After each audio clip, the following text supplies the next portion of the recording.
TEP11, o Fundo de Lajes Corporativas da Telos Properties. Vamos ler o relatório de junho de 2025, publicado agora, no dia 31 de julho de 2025. Continuar o acompanhamento do fundo, ao que parece, ele tem uma queda de rendimentos agora, no segundo semestre de 2025. Veremos então qual é a atual situação dele. Este será o tema do nosso vídeo de hoje.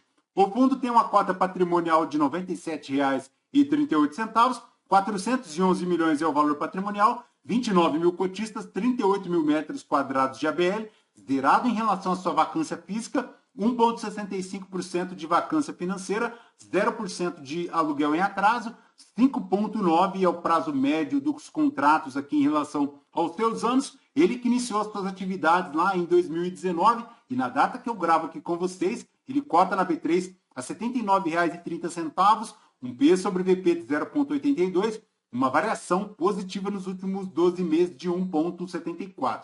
A cotação chegou lá aos R$ 72,47 em dezembro de 2024, mergulhou novamente agora em janeiro, chegando inclusive aos R$ 73,20, buscou uma pequena recuperação, atingindo lá o topo de R$ 88,47, mas desde então experimentou uma queda relativamente considerável desde o início das notícias aí de queda da distribuição, agora no segundo semestre de 2025, repousando lá nos R$ 79,30. A última distribuição do fundo ocorreu agora, no dia 14 de agosto de 2025, 91 centavos por cota, fazendo um yield mensal de 1,11, anual de 13,22. Se o cotista tivesse investido R$ 1.000 há 2 anos em TEP11, teria hoje R$ 1.128,20, já considerando o reinvestimento dos dividendos. O fundo, apesar dessa pequena recuperação, não consegue superar a linha do CDI, retornando 12,82, enquanto o CDI retornou 25,43, o IPCA 9,42 e o IFIX 7,13%. Então, ponto de atenção é a rentabilidade aí do TEP11 na comparação com os principais benchmarks do mercado. Mas, voltando aqui para o relatório, a gestão comenta que nas movimentações do fundo, a cota encerrou o mês de junho negociada a R$ 84,46, elevando a distribuição de R$ 1,10. Lembrando que esta distribuição se refere lá à distribuição realizada em julho de 2025. E agora, para agosto, ele reduziu para 91 centavos por cota. A distribuição de R$ 1,10 leva o yield a 16,79 anual e o fundo completa aí 22 meses consecutivos sem vacância física. No mês, a gestão destaca o fechamento de semestre na maior distribuição no ano de 2025, e este valor se deve ao acordo firmado lá em relação ao edifício Passarelli.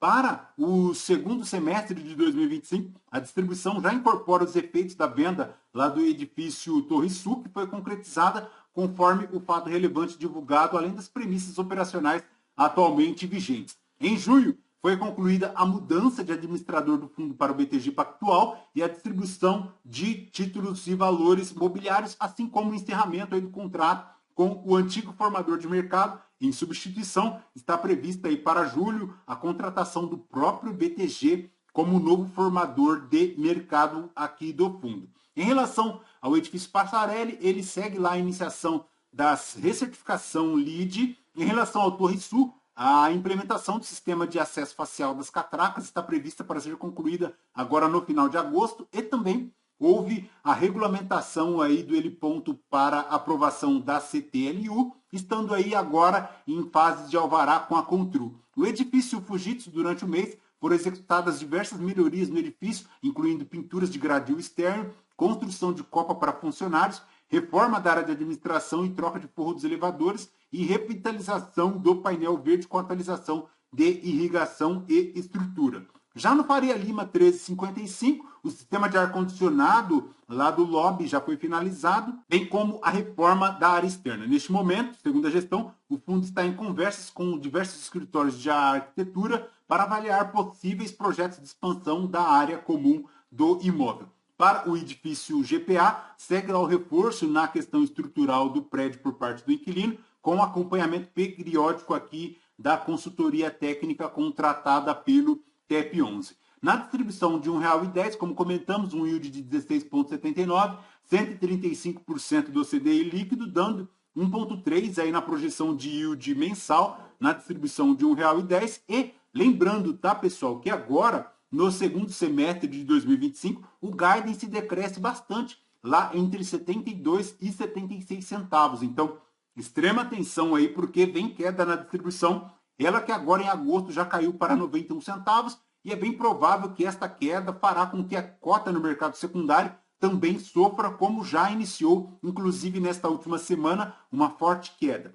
Já para fevereiro de 2025, essa distribuição volta lá para a casa de R$ 1,30. Então, ponto positivo. Primeiro cai e depois restabelece a distribuição, ficando lá na projeção de 2026 entre R$ 1,25 e R$ 1,35 por cota. Para a DRE do fundo, em junho de 2025, ele fez 4 milhões de receitas, 932 mil de despesas, 3 milhões e 100 em relação ao seu resultado, 74 centavos, distribuindo R$ 1,10, 55 centavos de resultado acumulado e não distribuído. Em relação à composição do patrimônio, ele tem 474 milhões em imóveis, 23 milhões em caixa, 1 milhão e 200 em FIIs, tem aqui também 71 milhões em relação à venda de imóveis, uma aquisição de imóveis no valor de 50 milhões a pagar, tem aqui também 96 milhões em relação aos CRIs, tem de patrimônio líquido 411 milhões, 11 milhões de ganho de capital, um patrimônio líquido ajustado de 400 milhões. Lembrando que,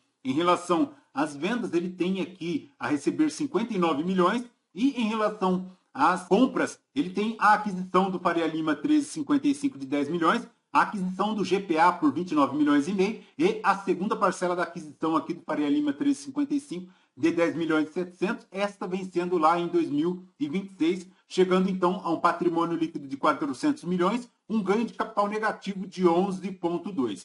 Em relação ao fluxo de caixa projetado, ele tem aqui uma crescente até fevereiro de 2026, quando chegará na ordem aproximada de 80 milhões, esse fluxo de caixa que decresce bastante até agosto de 2027, quando ele então terá aí forças para cumprir com a capacidade financeira de honrar integralmente seus compromissos até agosto de 2027, sem a necessidade de novas emissões de cotas ou desinvestimento dos ativos. A partir de então, ele sofre aqui com um caixa negativo, conforme vemos aqui no gráfico, e a gestão destaca que durante esse período a gestão segue avaliando a realização de uma nova emissão visando a expansão patrimonial, possibilitando a captação de recursos em momento mais oportuno. Adicionalmente, parte dos ativos do portfólio já se encontra em estágio de maturação, o que pode inviabilizar aí eventual desinvestimento. Os valores apresentados aqui no gráfico se referem exclusivamente à posição de caixa líquida, desconsiderando os ativos ilíquidos, como as cotas de fundos imobiliários. Então, a partir agora de julho de 2026, ele começa a amortizar a sua dívida, crescendo bastante lá em janeiro de 2027, chegando até maio de 2028. Então, ponto de extrema atenção, porque lá em maio de 2028, ele segue com um caixa negativo de 20 milhões. Em relação ao portfólio aqui do fundo, ele tem 11% de vacância lá no edifício Passarelli, 1,1% aqui de vacância no edifício Torre Sul e nos demais imóveis ele segue zerado em relação à vacância física. Lembrando que são 5 ativos aqui na carteira do fundo, sendo a maior exposição o Torre Sul, 27%, o GPA, 25%, o Faria Lima, 1355, 21%, o Passarelli, 16% e o Fujitsu, 12%. Lembrando que ele está concentrado aqui em varejo, 24%, tecnologia, 21%, agroindústria, 21% e serviços, 15,1%, 89,6% dos contratos indexados ao IPCA, 9,3% ao IGPM e 1% aqui na composição mista de IPCA e IGPM. 3% de vencimentos dos contratos agora em 2025, 2% de reajustes agora em agosto, prazo médio dos contratos de 5,99 anos. Em relação à vacância financeira, segue lá 1,6%, zerado em relação à sua vacância física, ele tem agora uma receita potencial de 3.597.000, ele forma aqui 59 milhões de carência e desconto, 253 mil reais de antecipação de aluguel, finalizando lá a receita de locação de 3.791.000. Em relação às obrigações do fundo, a maior delas é aqui para a exposição do CRI da GPA, 64 milhões, seguido do CRI da Fujitsu, 33 milhões, montando a ordem aproximada de 100 milhões. Lembrando que a evolução da alavancagem segue crescendo, 23,7% agora no segundo trimestre de 2025, O cronograma de amortizações aponta o início agora de amortização em 2026, 2 milhões e 100 para o CRI Fujitsu, em 2027 já iniciando também o CRI da GPA, 8 milhões e 700 para ele e 4 milhões e 700 para o CRI da Fujitsu. Em relação ao volume, segue lá 421 mil na B3 ao dia, segue lá com 29 mil cotistas, um P sobre VP na média de 0,9%. Em relação à rentabilidade aqui do fundo para junho de 2025, ele fez uma rentabilidade bruta de 3,65, uma rentabilidade líquida de 3,18, enquanto o IFIX retornou 1,13, o Ibovespa 1,51 e o CDI líquido 0,88%. Lembrando que na rentabilidade do IFIX desde 2019 foi de 30,36, enquanto o TEP foi de 38,89, para junho agora retornando 2,34, enquanto o IFIX retornando 0,63. Na rentabilidade, ele paga R$ 1,10, lembrando que agora em agosto ele volta a pagar 91 centavos por cota, um crescimento desde 2019 de 21,33%. Perfeito, pessoal? De TEP 11 é basicamente isso. Bora ficar atento a esta queda na distribuição. É bem provável que terá efeitos em relação à cota no mercado secundário, então é acompanhar porque pode ser um momento de entrada para aqueles que gostam do fundo. Perfeito? Lembrando que este vídeo não é uma recomendação de compra ou de venda de nenhum dos ativos aqui mencionados. Aos novos inscritos, bem-vindos. Você que permanece conosco, muito obrigado por isso também. E você que ainda não é inscrito, considere se inscrever, deixe seu like, seu joinha, porque tudo isso nos fortalece aqui na produção de conteúdos. Fechou? Voltamos então com vocês no próximo vídeo. Fraterno abraço a todos. Até mais.